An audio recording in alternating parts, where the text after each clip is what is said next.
Hi, I'm Steve Jobs. Believe it or not, Steve Jobs did not invent anything. He was neither an engineer nor a computer wizard nor a scientist, and yet without him no one would ever have witnessed the Macintosh or the iMac. No one would ever have listened to music on an iPod or made a phone call using an iPhone. And of course, no one would ever have surfed on an iPad. Jobs did not design his products, but well before anyone else, he understood that they would change our lives. Take a look at the screen, and I can move the screen with just a touch. The coolest thing about iPod is that your entire music library fits in your pocket. A phone and an internet communicator. This is one device, and we are calling it iPhone. And here we are, right at the New York Times. You can see how fast it is. He presented each new product as an insight into the future, and he made it all so very cool. He was a visionary, an incredibly charismatic boss, and had excellent communication skills. But he was also authoritarian, ruthless, and a megalomaniac.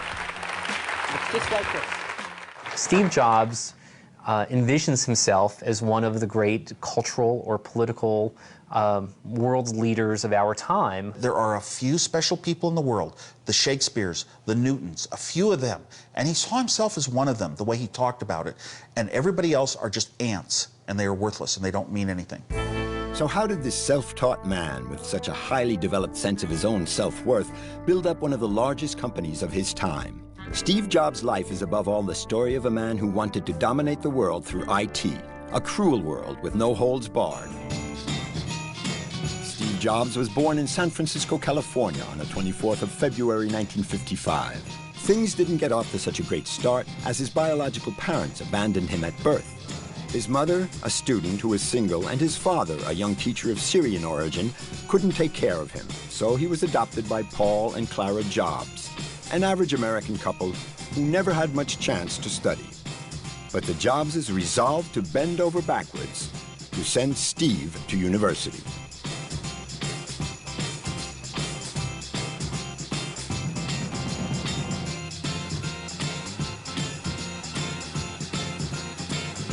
Young Steve grew up with his adoptive parents in the south of San Francisco in this small suburban bungalow in the heart of a valley filled with apple trees, soon to become known as Silicon Valley.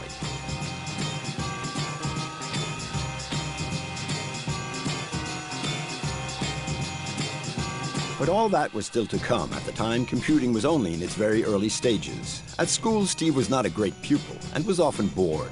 One subject did interest him, however, electronics. Still, the boy was no genius. Kind of an amateur, hobbyist, tinkerer, enthusiast in electronics, but he wasn't a brilliant, accomplished mind in the technical aspects. Steve Jobs may not have been a genius, at least when he started out, but he had the right friends. Especially one, his neighbor, Steve Wozniak, who was 5 years older than him. They shared a passion for electronics, with one difference. Steve Wozniak really was a whiz kid. We meet Steve Wozniak, Jobs' former accomplice, at his home in a cozy district in Los Gatos, California. Here they come. He remembers spending hours on end making things as a youth, thinking up all sorts of electronic systems, and he didn't do too badly out of it. Ah, there comes little Z. I was so excellent. Over the years, I just developed tricks that were in my head, tricks of combining chips that it's hard to believe how I did that. You can't tell another person, you can't lead another person to develop what I developed. I just did it because I tried as hard as I could for years to do better and better and better jobs without reading any books on how you do it. Steve Wozniak's past exploits still continue to amaze him, and with good reason. He was always very advanced, a genius even. He was reading by the age of 3, and at 7, he made his own radio. By the age of 13, he knew a great deal about electronics. He produced invention after invention throughout his teenage years, the most outstanding being the Blue Box, the first telephone that could be used to make unlimited phone calls all over the world for free. You put these tones into the phone, and it starts seizing phone lines and then dialing numbers for free. The phone circuits, the phone systems, equipment starts connecting you to numbers everywhere, no billing. The phone worked perfectly, but it turned out to be illegal, so Wozniak could not do anything with it. A few years later, he was to invent the machine of the future. This is it. This wooden box made with whatever materials Wozniak had on hand. It looks rather like a toy, and yet it is the first personal computer in history. Despite its rather homespun appearance, it is nothing less than revolutionary. The year is 1976, and at the time, computers still look like this. Vast machines that fill up entire rooms with no keyboard and no screens. They're still a far cry from the home computer we know today. Compared to this great mountain of a machine, Steve Wozniak's version is a spectacular improvement. But as usual, he does not grasp the full scope of his invention until the day he shows it to his friends, and in particular to Steve Jobs. I could go out on some tables and set up my Sears TV and my computer that I was working on designing and show off what I had. And I started getting people around me that were so amazed at how so few chips, one little board, was a whole computer. For Steve Jobs, the machine is a revelation. From that point on, he has just one thing on his mind: to market the computer. Steve Wozniak remembers the absolute determination of his young 21-year-old friend. But we didn't really have the idea to sell it. When Steve Jobs said, let's sell it, and I said, we may not make our money back, and he said, that's okay, we'll have a company. And Steve Jobs has already thought of the little detail that would make all the difference. Well, he came up with the name Apple Computer, and what an amazing name. Apple. Wherever did that idea come from? Steve Jobs had been very influenced by the hippie movement, as well as by a mystical journey he'd made to India. In the early 1970s, Steve aspired to the ideals of the generation that wanted to change the world. Protest movements, music, drugs, he tried them all. To have a blast, his group of friends would meet up in a commune on a farm, eating apples. Dan Kotke remembers it well. Steve and I and my girlfriend and mutual other friends had all stayed at that farm. It was an apple orchard. We had spent time harvesting apples, and since we were fruitarians at the time, we were fasting on apples. Inspired by the hippie movement, and also in homage to Sir Isaac Newton, who discovered gravity, having received one on the head, Steve Jobs chooses the apple as his logo. The missing bite on the right side is to stop it being mistaken for a tomato. All the young hippie manager needs now is to find some clients who are interested in his revolutionary computer named Apple I. Very quickly, Jobs receives his first order, 100 units from the Byte Shop, one of the first computer specialist stores which has just opened in Silicon Valley. Biographer Owen Linsmeyer remembers the extraordinary salesmanship that Steve Jobs displayed that day, in spite of his hippie image. You know, here's a young kid, basically a hippie, you know, walking around in sandals and shorts and a beard, coming in and asking for 30 days credit for several $1,000s worth of parts to build an unproven computer in an unproven industry. You know, back then, there was no microcomputer industry. There was no personal computer. There was just these guys with dreams in a garage. When Steve announces his first sale to his partner, Wozniak can't quite believe it, especially given that they haven't even built a single computer yet. When he got an order to sell fully built computers for $500 each, 100 computers is $50,000. That was twice my Hewlett-Packard salary. That was a big number. That was a financial shock. With the first $50,000 behind them, they still need to manufacture the computers, which they do with whatever resources they have at hand. They hire their friend from their hippie years, Dan Kotke, who becomes the first Apple employee. 29 years later, Dan Kotke takes us to his first workplace. This is Cupertino. We are almost here. Here's Chris Drive. And it's well worth the journey. One of the largest companies in the world started out here at Steve Jobs' parents' home, at Mom and Dad's. This is where I stayed in the summer of '76. Apple Computer started in Steve's sister's bedroom, which was in the back of the house, but then it moved to the living room, and Actually, we were doing the Apple I on the living room coffee table when I showed up, and then we were kind of moving it to the garage. Dan worked for several months in this garage, which has since become a legendary U.S. landmark. Dan is not much of a handyman and is certainly no computer whiz, neither is Jobs, but he hires Dan to do the soldering at $3.25 an hour. Not a bad wage at the time for a lowly technician. At the time, I didn't know anything about computers, so I was just kind of tagging along. And Steve, you know, had a whole plan of what they were doing, and I had no idea what they were doing. I was just trying to help.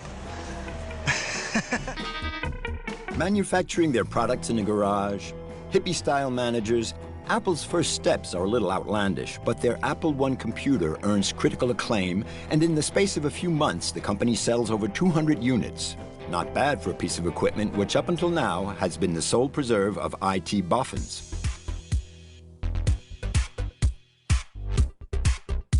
Apple I looks a little basic and is even sold without a screen, which means its users have to hook it up to a television screen all by themselves. Operating it requires both computing and do-it-yourself skills. The Apple I you cannot call a personal computer, and here's why. You had to be a technician to buy one of those. You had to know how to hook wires according to some diagrams on a sheet of paper. You had to learn how to hook up some monitor or get a signal into your own TV set. You had to figure out how to buy some transformers to get voltages into the computer. And so it was a little bit, you had to know some things to build it. Steve Jobs is quick to realize that a clientele restricted to computer experts and initiates is just not enough. His ambition is to sell home computers to the mass public. So he asks Wozniak to refine his invention and make it accessible to the public at large. Wozniak gets right to work and hands in the fruit of his labors a few weeks later, Apple II. What's in here is all of the code that was in an Apple II that made it operate. All this code without a single bug. So you must be pretty proud of yourself. I don't know how I did it. I never do that again. Yes, I am proud. I'm proud. What if that was? Yeah. Wozniak has no idea how he did it. Steve even less so. But they have something the others don't have: vision. Firstly, it has a lot to do with the design. Apple II has lost that homemade appearance. It's enclosed in plastic casing and comes with a monitor and a disk drive. Jobs has just transformed some obscure machine into an object of mass consumption. The Apple II was revolutionary in that it was the first computer of the time, the personal computer of its time, that was a complete computer, that was ready to go out of the box. It was really a consumer device. All that remains now is to convince American families to acquire this future product for their homes. And Steve Jobs has the answer to that one: advertising. This is his first campaign. The Apple II is represented at the heart of family life. From the comfort of his own kitchen, Mr. Apple II owner can check his shares on the stock market. In the late 1970s, that still belongs in the realm of science fiction. And that's where Steve Jobs' genius lies, bringing technology into our daily lives and, 20 years before the era of internet, being the first to imagine simple, useful, and entertaining products that will change people's lives. It's 1970, and young engineer Andy Hertzfield has just been hired by Jobs. Andy remembers the new computer's dizzying success the moment it went on sale. Selling 1,000 computers a month was a huge hit for Apple. They were happy to sell 1,000 computers a month back in 1978. The two founders pose proudly for posterity. By the early 80s, their adventure has become a success story. Just 4 years after starting out in a garage, the small firm has become a key Silicon Valley company. The Apple II has conquered America. 300,000 units have been sold, and now it even equips schools. U.S. school kids learn computing on the Apple II. In the late 80s, the young company is listed on the stock market and the floodgates open. Nearly 5 million Apple shares are snapped up within minutes, and the company's value leaps 32% on the first day. The two young Steves become millionaires overnight. Jobs is 25 and Wozniak is 30. Their combined net worth is $300 million. Their lifestyles explode accordingly. This is Wozniak's Porsche with its Apple II license plate. Never owned my own house in my life. I'd never have enough money. I didn't think I'd ever have enough money in my life for a vacation to Hawaii even. That's how I was. And all of a sudden, whoa, now I've got everything. Yeah, so it was a nice feeling. But gradually, the brilliant inventor withdraws from the company, preferring to devote himself to his passions, cobbling together strange inventions, or even organizing big folk music concerts. What's more, having Steve Jobs as your partner isn't easy. He just never has enough. He wants to control everything, absolutely everything. For Jobs, the adventure was only beginning. The young boss of this first startup in history becomes the darling of the media. Icon of a new generation, he features on the covers of top magazines, presented as a guru of Silicon Valley, and his aura spreads across the Atlantic. Here's how he was presented on French TV in the early 80s. The example to follow, the goal to reach, is that of the employee who becomes a millionaire by setting up his own company. Such is the case of Steve Jobs, inventor of Apple microcomputers. He was on the cover of Time magazine when he was 27 years old. He was worth hundreds of millions of dollars and was a cultural hero in his 20s. Steve Jobs, who already was not exactly modest, would become a total megalomaniac. His goal was to become the undisputed leader of the IT world. Nothing less would do. This is 1981. The IT sector is dominated by IBM, at the time one of the world's biggest multinationals. Employing over 350,000 people, it makes most of the world's mainframe computer systems. Yet that year, IBM in turn decides to take on the personal computer market by launching the IBM PC, largely inspired by the Apple II. Will this heavyweight competitor manage to undermine Apple's newfound supremacy? The response of Jobs and his teams is a definite no. They didn't believe for 1 second in the future of the IBM PC, and they even chose to celebrate with fruit juice. We rushed out and we got one and immediately started taking it apart. And we just started laughing at when we saw how poorly it was designed. Initially, the people at Apple looked at the IBM and said, what a piece of crap this machine is. It doesn't do anything, interesting. It's not, doesn't have the graphics capabilities that this has. It doesn't deal with the disk operating system the same way ours does. It doesn't have the software. It's a big, clunky, ugly box. Yet despite Steve Jobs' scorn for the PC, it sells well. It even eats into the Apple II's market share, but its success came down to just 3 letters. But that big, clunky, ugly box had the letters on it, IBM.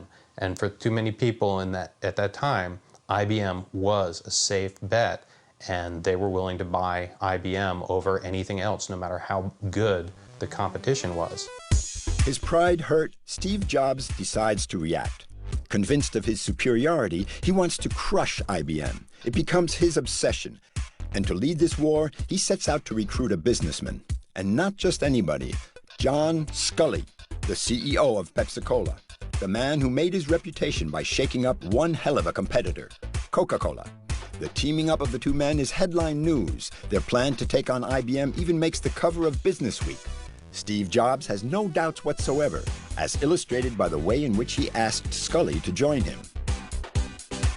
That famously is how Steve Jobs helped attract John Sculley to come to Apple. He said, do you want to make sugared water, or do you want to have a chance to change the world? To change the world. Such was the mission of Steve Jobs. And he'll go all out to make it happen, whatever the cost. Steve Jobs now devotes himself 100% to carrying out a major project. A computer, so avant-garde that it would outstrip its competitor IBM for good. Its name, the Macintosh. To design it, he demands total devotion from his teams. His Apple engineers must be willing to sacrifice everything. For Andy Hertzfield, it wasn't all happy memories. He came over to my cubicle. He goes, I got good news for you. You're working on the Mac now. And I said, great. Just give me a day to finish up this Apple II stuff I was doing. And he goes, what's this? What stuff are you talking about? What's more important than working on the Macintosh? And I told him my Apple II project, and he goes, that's no good. It'll come to nothing. You're starting on the Mac now. What he did was he took my Apple II and he pulled it out. He pulled the plug out. So I lost everything I was working on. And he didn't stop with that. He picked up the Apple II and started walking away with it. He pushed his employees to limits. You know, there's a famous story that he had T-shirts made up for the Macintosh team that said working 90 hours a week and loving it. 90-hour work weeks. After 3 years at this frenetic pace, the Macintosh is ready at last. Planned launch, January 1984. Yet 1984 was also the title of a novel by George Orwell, a futuristic book denouncing a totalitarian society dominated by a dictator, Big Brother. Steve Jobs wants to use its message. He calls upon Ridley Scott to shoot a commercial. Let's show them why 1984 won't be like 1984. It depicts hordes of gray, expressionless people marching robot-like into an auditorium to hear Big Brother's speech.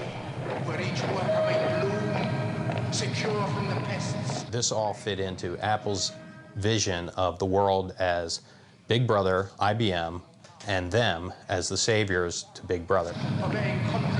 Hence, the slaves in the advert represent all those employees condemned to use IBM computers in their company, while the young rebel sportswoman obviously stands for the Macintosh. One cause. Our enemies shall talk themselves to death, and we will. They were going to break people free from the oppression of mainframes and boring stuff in business, and Apple was going to save everybody. We shall prevail. On January 24th, Apple Computer will introduce Macintosh. And you'll see why 1984 won't be like 1984. The reason why the Macintosh doesn't feature in this advert is because Steve Jobs wants the privilege all for himself, that of presenting his baby to the entire world. Andy Hertzfeld recalls that famous 24th of January 1984, the day that Macintosh was revealed. I hope they pan and show the whole auditorium. Yeah, they do. Just everyone's going nuts. That day, before a full and frenzied auditorium, Steve Jobs staged his own consecration. You've just seen some pictures of Macintosh. Now I'd like to show you Macintosh in person. In a US-style show to his glory and that of his creature, he sets out to demonstrate his technological advance, to make interacting with a computer more human at last. On giant screens, we discover its animation and graphics capabilities. For the first time, a computer even lets people draw. By way of illustration, a portrait of himself. And Jobs is more megalomaniac than ever. Just listen to what he has his machine say. But right now, I'd like to sit back and listen. So it is with considerable pride that I introduce a man who's been like a father to me, Steve Jobs. Steve Jobs can barely hide his emotion, persuaded that his baby will enable him to crush IBM and to become, of course, master of the world. You see that? He really is pretty much crying.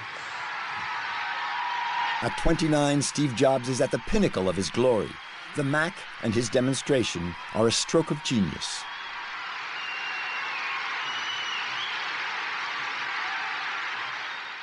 He's neither inventor nor engineer, and yet the Mac is his creature, the first personal computer ever. The press is unanimous. It's a revolution, and on the sales front, it's a knockout. Despite its costly sales price, the Macintosh is snapped up. $2,500, twice the price of an IBM machine. The Macintosh was phenomenally successful early on. It really appealed to a group of people who had not found the computer for them, as Apple used to say, for the rest of us. What distinguishes the Mac from all its rivals is its extreme user-friendliness. Even a child could use it, all thanks to revolutionary breakthroughs such as the mouse. The mouse, in this form, was totally new, as were the icons, menus, and windows, which appear here on a computer screen for the first time. What makes it all possible is the brain of the Macintosh, its operating system. It's 10 years ahead of its competitors. Steve Jobs is convinced that he's reached the summit, alone and unrivaled. And yet there was a hitch. Blinded by his combat with the giant IBM, he didn't see that another threat was lurking. Its name? Bill Gates, a young computer whiz kid. At 29, he's the same age as Steve Jobs, and he too set up his own company very young, Microsoft. Yet in 1984, the year of the Apple explosion, it was still just a small to medium enterprise. Microsoft was not the big company that we all know it to be today. It was not this giant monopoly. It was far smaller than Apple at the time. Unlike Apple, Microsoft doesn't make computers, only applications. It also makes its own operating system. Yet Bill Gates is impressed by the system equipping the Macintosh. He even publicly acclaims it.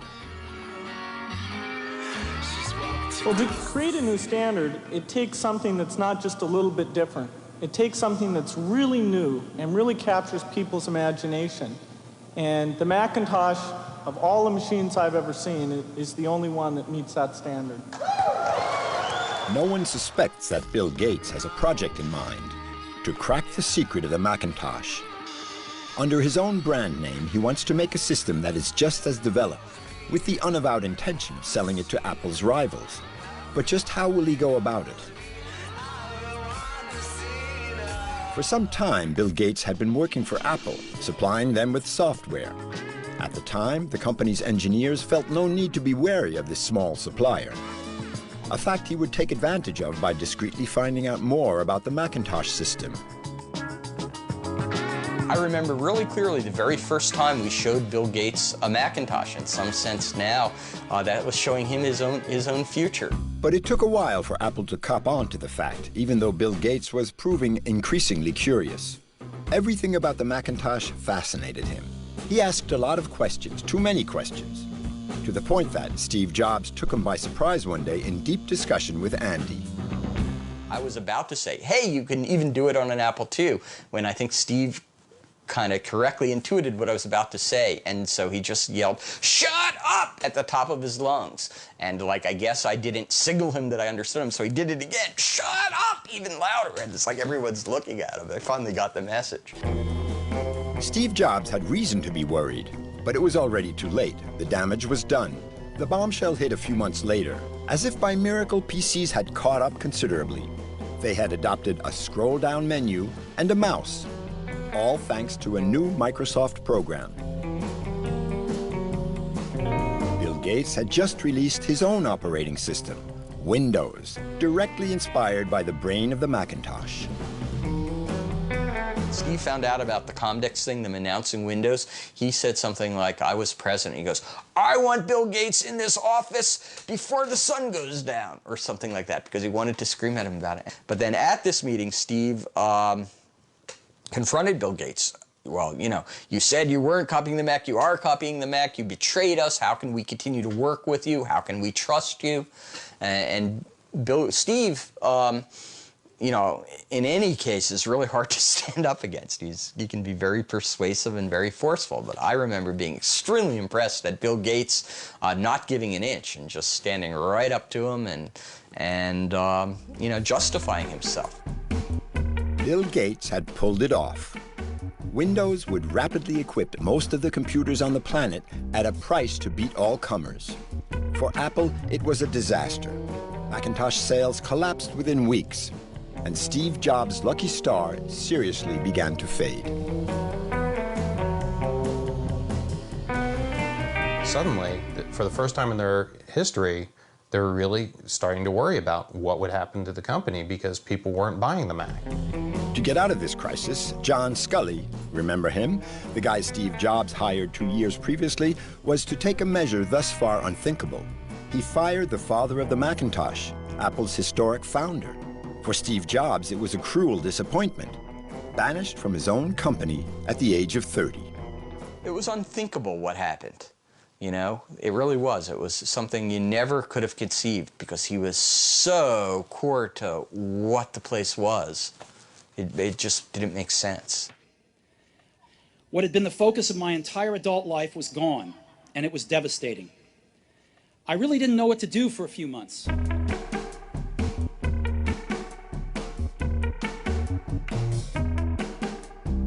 year is 1985, and Steve Jobs even envisages quitting Silicon Valley for good, doing something else. But he's a fighter, an extraordinary entrepreneur, so he sets up a new IT company called Next. In a sense, the follow-on to Apple. A year later, he buys Pixar Studios from George Lucas, which at the time was just a small special effects company. Pixar would go on to produce Toy Story, Finding Nemo, and The Incredibles, films that would revolutionize the world of animation. Once again, the man had flair. Years go by, Steve Jobs continues to develop new technologies, still with the somewhat crazy hope of changing the world. We met him in 1992 in his new offices in Silicon Valley. And as you'll see, back then he was already imagining the 21st century. What is my dream today? This is a very French question. I guess I think computers are just in their infancy today. So maybe they've come this far in the last 30 years. Everyone having a computer isn't enough anymore. We have to have them start to work together to do some amazing things. Steve Jobs, as visionary as ever. Only 37 years old, he still has the time to create all that he has in mind. In the meantime, in the mid-90s, Bill Gates has taken his place. His company, Microsoft, has an undivided grip over the IT world. It's a phenomenal economic powerhouse and a quasi-monopoly. 97% of the world computers run his Windows system. On the other hand, since Steve Jobs' departure, Apple has continued to lose ground. The firm is sorely in need of renewal. Its market share collapsed to only 3%. On February 5th, 1997, a Business Week headline reads, "The Fall of an American Icon." Apple was really on a spiral towards its demise. It had gone through a number of leaders. None of them had been successful. People had lost confidence in it.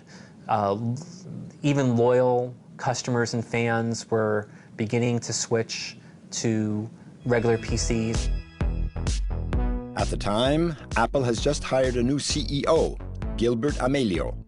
John Sculley, Jobs' sworn enemy, has been shown the door. Gilbert Amelio decides to risk his all. He plays his last card, calling upon the man of the moment, the guru of the company's beginnings, symbol of Apple's golden age, Steve Jobs. He's now 42, and as always, he's got a head full of ideas. August '97, the founder signs his return with a mega show worthy of the good old days. Awaited like the Messiah by the brand's remaining loyal fans, Steve Jobs announces a rescue package to pull Apple back from the brink, and it kicks off with a dramatic turn of events. I'd like to announce one of our first partnerships today, a very, very meaningful one, and that is one with Microsoft. The audience is stunned. I know. Some think it's a joke, but Steve Jobs is dead serious. Rather than repeating history, I'm extremely proud of both companies that they have resolved these differences in a very, very professional way. And I happen to have a special guest with me today via satellite downlink. And if we could get him up on the stage right now. And here's his special guest, the man who betrayed him a few years earlier, Bill Gates. Good morning. For the booing audience, Gates is the devil incarnate. Some of the most exciting work that I've done in my career has been the work that I've done with Steve on the Macintosh. The two arch-enemies have done the unthinkable and signed a secret agreement resolving their differences. Steve Jobs drops all legal proceedings against Bill Gates, whom he had accused of copying his Macintosh. In return, Bill supplies Steve with programs for his computers and a nice fat check for $150 million. It looks very much like a pact with the devil, but Steve Jobs is willing to do anything to bring Apple back from the brink.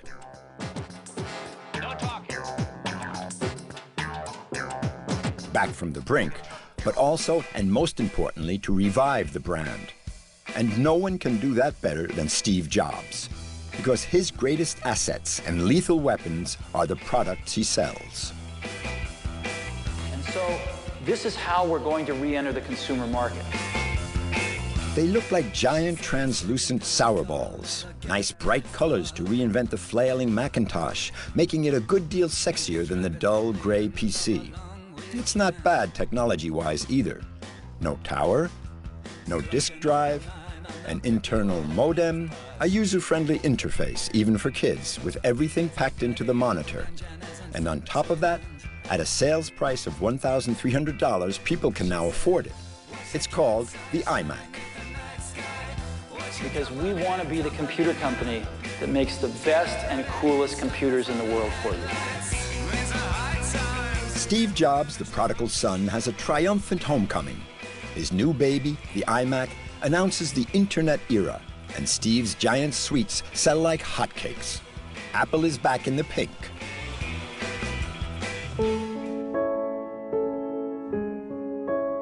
But already Steve Jobs' thoughts are elsewhere. He has incredible foresight, far beyond just computers. Having democratized computing, Apple launches itself boldly onto the entertainment mass market. Music is its new playground, and Jobs brings out a curious little device for listening to it. The date is 23rd of October, 2001. There it is, right there. It's called iPod. Coolest thing about iPod is that your entire music library fits in your pocket. Never before possible. After the invention of the Macintosh, this is Apple's second major revolution. The iPod, the tiny digital portable music player, becomes a cult object and a veritable cultural phenomenon. It has changed the way we listen to music. Hi, so we're doing a piece for French TV on the iPod. I just wanted to ask you what you like about your iPod. It's easy. I have all my music on it, and I can just take it wherever I want to go.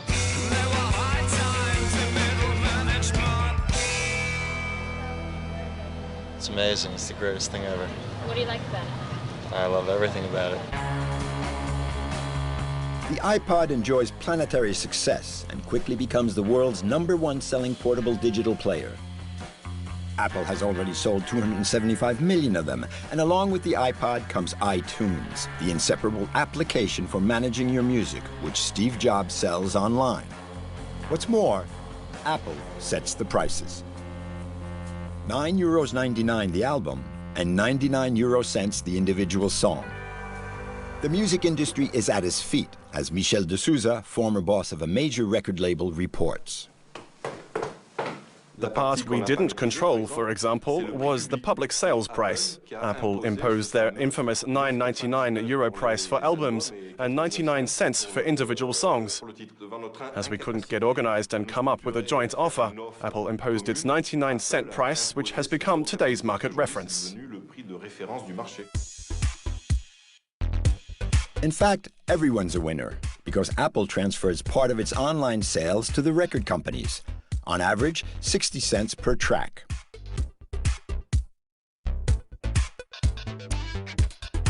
Thanks to its catalog, a year after its launch, the iTunes Store is selling 50 million songs, with 500 million the following year and over 10 billion today. And that's not all. Apple has other revolutions in the pipeline. But an unexpected revelation is to profoundly affect the course of events.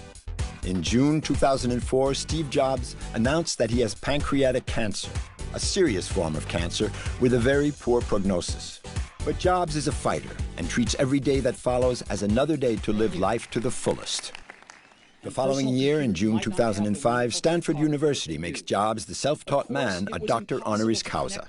Jobs addresses a captivated audience, speaking to them about death, but giving them, in fact, a lesson of life. Remembering that I'll be dead soon is the most important tool I've ever encountered to help me make the big choices in life. He advises students not to let their lives pass them by and to actively pursue their dreams. Your time is limited, so don't waste it living someone else's life. Have the courage to follow your heart and intuition. Stay hungry, stay foolish. Thank you all very much. It's a precept that Steve Jobs followed all his life. But on June 12, 2005, he knows his days are numbered. And accordingly, his sense of urgency is greater than ever because the master's work is not quite done.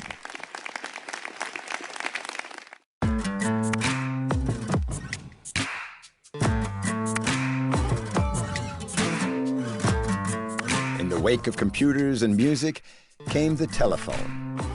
On the 9th of January 2007, a bombshell hit the world of mobile phones. A phone and an internet communicator. This is one device, and we are calling it iPhone. In a perfectly choreographed show, Steve Jobs, like a messiah of modern times, launches his latest marvel with one ambition in mind: to make it the reference in mobile telephony. And above all, an event with the power to cause a stir. Upon its release, it's hysteria. All over the world, the same lines in front of the stores, with customers brandishing their iPhone like a trophy. The world of cell phones has never seen the likes. Within 3 years, Apple would sell 75 million iPhones. With renewed confidence, Steve Jobs takes the opportunity to revamp an old Apple product, a touchscreen tablet commercialized during his absence, which had been a total flop. At the time, in 1993, the idea may have been a good one, but it hadn't been formulated by the master, and that makes all the difference. 27th of January 2010, Steve Jobs presents his most ambitious creation to date. He's very weak due to his illness, but as excited as a kid with a new toy. That's what it looks like. Very thin. Yet, for the first time, the specialists are wondering if Steve Jobs hasn't made a mistake. Olivier Frigard watched this presentation live on the web.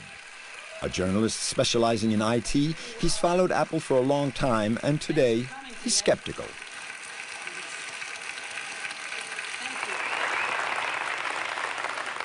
For once, Apple was taking a risk. They hadn't been taking any major risks as they were entering already existing markets. They launched the iPod. It was a Walkman. They didn't invent that. And then came the iPhone. This time they were launching an oddity, a touchscreen tablet computer.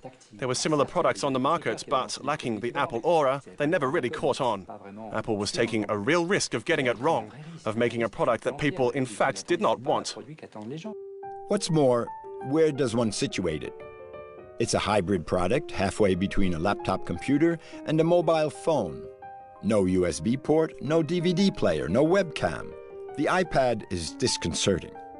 But Steve Jobs doesn't doubt, in any case he never does, and as it seems, rightly so, because the iPad is another resounding success. It's also a goldmine for the company, given that apart from its inherent functions, the iPad is a gigantic online store where one can find hundreds of thousands of pay-to-download applications. And, of course, on each purchase, Apple takes its cut. Yet the most impressive thing of all is that thanks to the iPad, we are entering a new IT era. Without going overboard, we felt that we were experiencing a crucial turning point in IT history. What we were witnessing was perhaps the death of the computer, with a new breed of products accessible to everyone. With the Mac, the iMac, the iPod, the iPhone, and the iPad, Steve Jobs managed to fulfill part of his dream. He who promised to make the computer as easy to use as a toaster will have at least won his bet: to make IT part of our everyday lives. That had been his reason for living for over 30 years, and in a sense, he did change the world. The story is far from over, but Steve Jobs had to retire from the race. On March 2nd, 2011, he made his last presentation before a very emotional audience. Then on August 24th, worn out from illness, he chose to step aside and to resign as CEO of Apple. Having been confronted with death for so long, he lived each day as if it were the last. And doubtless, that is why his final years at the helm of Apple were so creative. Then, on October 5th, 2011, death finally caught up with him. Apple, one of the richest companies in the world, is now an orphan. We've got a great hands-on area, and I'd really encourage you Go get your hands on one of these things. You won't believe it. Thank you very much.